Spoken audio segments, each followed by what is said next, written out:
Iran पर जल्दी हमला करने की तैयारी में अमेरिका।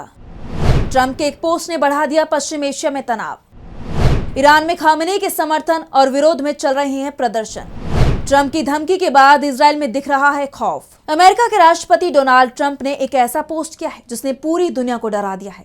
ट्रंप ने सिर्फ एक शब्द लिखा है, सून। इसके साथ ट्रंप ने अपने एक पुराने स्टाइल वाली एक ब्लैक एंड व्हाइट तस्वीर भी पोस्ट की है। इसके बाद से लगातार सवाल उठ रहे हैं कि क्या ट्रंप का इशारा ईरान की तरफ है। ईरान पर अमेरिका का हमला होने वाला है और ये जल्द ही होने वाला है। तो दूसरी तरफ ईरान ने साफ कह दिया है कि वो झुकने वाला नहीं है। हमला हुआ तो करारा जवाब दिया जाएगा। जब जून में जंग हुई तब ईरान पूरी तरह से तैयार नहीं था, लेकिन पिछले 6 महीने से वो लगातार जंग की ही तैयारी कर रहा है और इस बार जंग हुई तो अमेरिका इसे सदियों तक याद रखेगा। तो आज हम अपनी स्पेशल रिपोर्ट में ईरान और अमेरिका के बीच शुरू होने वाली है जंग, ट्रंप के ऐलान से कैसे पश्चिम एशिया में बढ़ गया है तनाव, इसी पर करेंगे बात। नमस्कार, मैं आंचल। ट्रंप ने साफ संकेत दे दिया है कि जंग शुरू होने वाली है और जल्द ही शुरू होने वाली है। जंग होगी, इसकी अटकलें तो पहले से ही लग रही थी। 2026 में ही होगी ये भी कहा जा रहा था, लेकिन साल की शुरुआत में ही होगी, इस पर सवाल बने हुए थे। लेकिन अब इन सवालों के जवाब सामने आ रही हैं जो बेहद डराने वाले दिखाई दे रही हैं। ईरान का कहना है कि अमेरिका प्रदर्शन की आड़ में उस पर हमले की साजिश रच रहा है। ईरान के विदेश मंत्री अब्बास अरागची ने कहा, देश में हिंसक प्रदर्शनों पर कार्रवाई के बाद स्थिति पूरी तरह से नियंत्रण में आ गई है। ये हिंसक प्रदर्शन इसलिए हुए जिससे अमेरिकी राष्ट्रपति डोनाल्ड ट्रंप को ईरान में हस्तक्षेप करने का बहाना मिल सके। इस बीच ईरान ने सरकार समर्थक प्रदर्शनकारियों से सड़कों पर उतरकर धर्मतंत्र के समर्थन में प्रदर्शन करने का आह्वान किया था। ये आयतुल्ला अली खामेनी के शासन को सीधे चुनौती देने वाले लोगों को जवाब था। ईरानी सरकारी टेलीविजन ने इस प्रदर्शन को दिखाया है जिसमें लोग अमेरिका मुर्दाबाद और इजराइल मुर्दाबाद के नारे लगा रही थी। ये सब कुछ तब हुआ जब ईरान में खामेनी के खिलाफ प्रदर्शन हो रही हैं।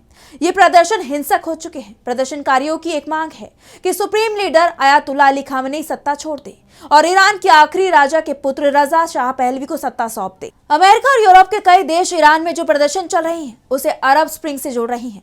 लेकिन 15 साल पहले जो एशिया और अफ्रीका में जन आंदोलन हुए थे जिसे अरब स्प्रिंग कहा गया, वो लोकतंत्र समर्थक थे और राजशाही के विरोध में थे। इसलिए तमाम मुल्क जहां अभी भी राजशाही है वो परेशान हो गए हैं। ईरान में सरकार जनता चुनती है और अब यहाँ जो आंदोलन हो रहे हैं वो जनता की चुनी हुई सरकार की जगह राजशाही की वापसी के लिए हो रही हैं। और यही कारण है कि ये आंदोलन अपने आप सवालों में घिरता दिखाई दे रहा है। सवाल उठ रहे हैं कि क्या इसके पीछे विदेशी हाथ है। वैसे ये सवाल उठना भी नहीं चाहिए क्योंकि विदेशी हाथ साफ साफ दिखाई दे रहा है। अमेरिका और इजराइल खुलकर आंदोलन को हवा दे रही हैं। इजराइल की तरफ से जो बयान सामने आ रही हैं उसके बाद तो ये साफ हो गया है कि इजराइल की खुफिया एजेंसी मोसाद इन प्रदर्शनों के पीछे है। इसलिए ईरान के राष्ट्रपति मसूद पेजेश्कियान ने देश की जनता से अपील की है कि वो सच और झूठ को देखे, ये सोचे कि प्रदर्शन के पीछे कौन सी शक्तियां हैं। उन्होंने कहा, ईरान के दुश्मनों ने आतंकियों को भीतर पहुंचाया है जो मस्जिदों में आग लगाते हैं, बैंकों और सार्वजनिक संपत्तियों पर हमला करते हैं। अमेरिका और इजराइल वहां बैठकर इन लोगों को निर्देश दे रही हैं और कह रहे हैं कि आगे बढ़ो, हम तुम्हारे साथ हैं। यही वो लोग हैं जिन्होंने इस देश पर हमला किया, हमारे युवाओं और बच्चों को मारा और आज वही इन्हें आदेश दे रहे हैं कि तुम तोड़फोड़ करो, हम पीछे से तुम्हारा समर्थन करेंगे। मैं ईरानी लोगों से अपील करता हूं कि वो अपने बच्चों को उन दंगाइयों और आतंकवादियों से दूर रखें जो लोगों का सिर काटते हैं और दूसरों को मारते हैं। ईरान की सरकार जनता की शिकायतों को सुनने और उसका समाधान करने के लिए पहले भी तैयार थी और आज भी तैयार है। तो दूसरी तरफ अमेरिका के राष्ट्रपति डोनाल्ड ट्रंप जो हर हाल में खामेनी की सत्ता का अंत चाहते हैं, बड़े बड़े दावे कर रही हैं। लेकिन ट्रंप के दावे और हकीकत में हमेशा बड़ा भारी अंतर रहा है। ट्रंप का कहना है ईरान रेड लाइन पार कर रहा है, सत्ता में बैठे लोग हिंसा के जरिए शासन कर रही हैं। अमेरिकी प्रशासन स्थिति पर करीब से नजर रख रहा है, मिलिट्री इसे देख रही है। कुछ लोग जिन्हें मारा नहीं जाना चाहिए था उन्हें मार दिया गया है। अब हम कुछ बहुत कठोर विकल्पों पर विचार कर रहे हैं। ट्रंप का ये बयान ईरान में जो प्रदर्शन हो रहे हैं और प्रदर्शनकारियों के साथ जो टकराव सुरक्षा बलों का चल रहा है उसे लेकर आया है। ईरान का कहना है कि ट्रंप चाहते हैं कि जनता को हिंसा और लूटपाट की खुली छूट मिलनी चाहिए। ईरान ये कभी मंजूर नहीं करेगा, इसलिए अब ट्रंप ईरान पर हमले के संकेत दे रहे हैं। लेकिन क्या ट्रंप के लिए ईरान पर हमले का फैसला लेना इतना आसान है?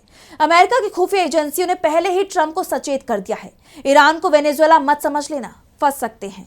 जोखिम बहुत है। और अब खबर यह भी आ रही है कि पश्चिम एशिया में तैनात अमेरिकी सैन्य अधिकारी ट्रंप की जल्दबाजी से डरे हुए हैं। उन्होंने सरकार तक मैसेज भेजा है कि हमले को कुछ दिनों तक टाला जाए।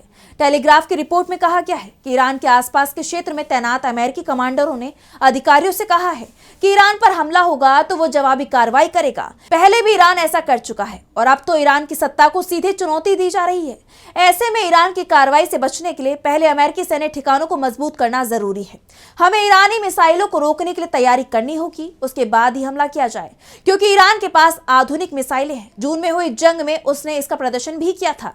ईरान की कई मिसाइलें अमेरिकी डिफेंस सिस्टम रोक नहीं पा रहे थे, जबकि ईरान 2000 किलोमीटर दूर से हमला कर रहा था। अब ईरान के हमले बेहद करीब से होंगे, इसलिए अमेरिका के पास प्रतिक्रिया देने का समय भी बहुत कम होगा। यानी अमेरिका को जबरदस्त नुकसान उठाना पड़ेगा। इसकी कीमत पश्चिम एशिया में समर्थन खोने के रूप में भी चुकानी पड़ सकती है। इससे पहले एक और खबर सामने आई थी। अमेरिकी खुफिया एजेंसी CIA की तरफ से कहा गया था कि तेहरान में जो प्रदर्शन हो रही हैं, उसे ईरान की बड़ी क्रांति नहीं समझ लिया जाए।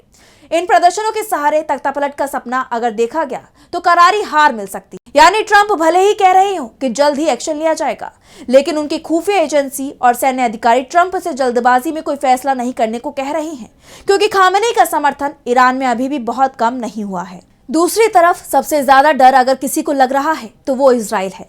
इजराइल में इमरजेंसी के हालात दिखाई दे रही हैं। नेतन्याहू ने सेना को पूरी तरह से तैयार होने को कह दिया है। कारण साफ है, जून में 12 दिन की जंग में इजराइल को ईरान की ताकत का एहसास हो चुका है। इजराइल को इस बात का भी एहसास है कि जून में उसने शुरुआत में हमला कर ईरान की हमला करने की ताकत को बहुत हद तक सीमित कर दिया था, लेकिन इस बार ईरान पहले से ही तैयार है। इसलिए जंग के पहले ही दिन ईरान की तरफ से जबरदस्त हमला होगा और यह हमला इजराइल पर ही होगा। अमेरिका के सैन्य बेस भी निशाने पर होंगे, लेकिन पूरा का पूरा इजराइल इस दौरान ईरान की मिसाइलों के टारगेट पर होगा। ईरानी सेना की तरफ से तो यहां तक दावा किया जा रहा है कि इस बार एक साथ 2000 मिसाइलें दागी जाएंगी।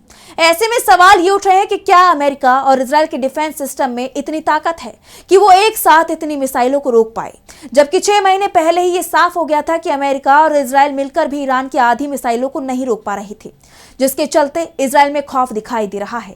लेकिन नेतन्याहू जरूर इस जंग से राहत महसूस कर सकते हैं, क्योंकि वो खुद मुश्किल में फंसे हुए हैं। उनके खिलाफ इजराइल में प्रदर्शन हो रहे हैं, कोर्ट में भी सुनवाई चल रही है।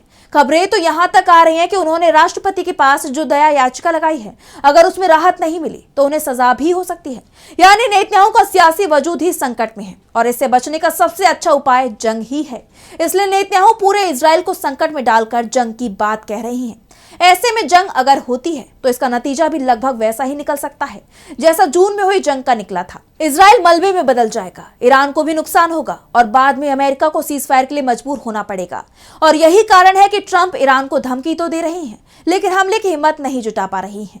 तो फिलहाल स्पेशल रिपोर्ट में बस इतना ही। अगर वीडियो पसंद आए तो लाइक करें, साथ ही हमारे चैनल को सब्सक्राइब करें। नमस्कार। हमारे चैनल से जुड़े रहने के लिए YouTube पर टाइप करें DB Live, सब्सक्राइब बटन को क्लिक करें और बेल आइकन को दबाना न भूलें, ताकि खबरें आप तक पहुंचती रहें।